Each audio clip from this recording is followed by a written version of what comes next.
review bukunya. Judulnya Lovarsa. Penulisnya itu Rovena. Alurnya ini tentang Najmi,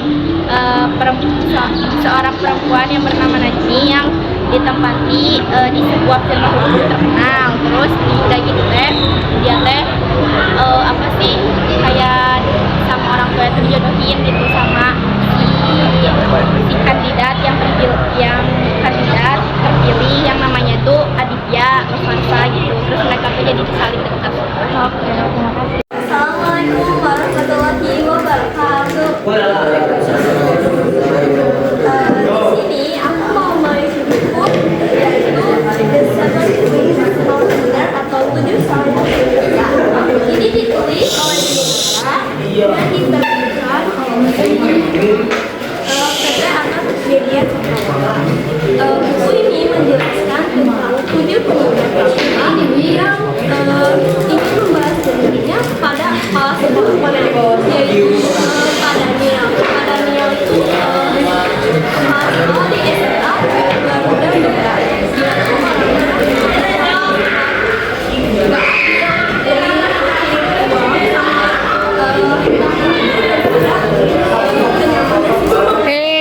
jadi kalau misalnya ada yang coba itu dia nggak ngasih anggaran buat nah 7 orang itu pengen bahas tentang ada lingkungan yang ibunya dibunuh sama Pak Daniel gara-gara ibunya mukti. Terus ada bidan yang ikut cerdas tapi hadiahnya malah diambil sama sekolah. Waktu mereka ada anniversary sekolah kan setiap episode setiap perform. Nah 7 orang itu yang di sekolah mereka kayak siap-siap pakai apa aja yang ditanya. Nah sekian dari aku. Assalamualaikum warahmatullahi wabarakatuh. Perkenalkan semuanya, nama saya Asri Nur Ihsani sebagai guru IPA di SMP FK Bina Muda, Kecamatan Cicalengka, Kabupaten Bandung. Saya akan mereview buku yaitu Seporsi Mie Ayam Sebelum Mati. Buku ini ditulis oleh Brian Krishna. Buku ini berisi 210 halaman dan isi buku ini sangat menarik, relate untuk kehidupan dewasa. Jadi buku ini tuh berisi tentang seorang laki-laki yang selalu merasa gagal dalam hidupnya. Kemudian ia memutuskan untuk melakukan aksi bunuh diri. Dan di sini itu menariknya diceritakan per jamnya sampai tiba saatnya ia akan melakukan aksi bunuh diri hingga ia teringat dia ingin makanan yang sangat lezat yaitu seporsi mie ayam. Yang ketika dia cari dia tidak mendapatkan itu.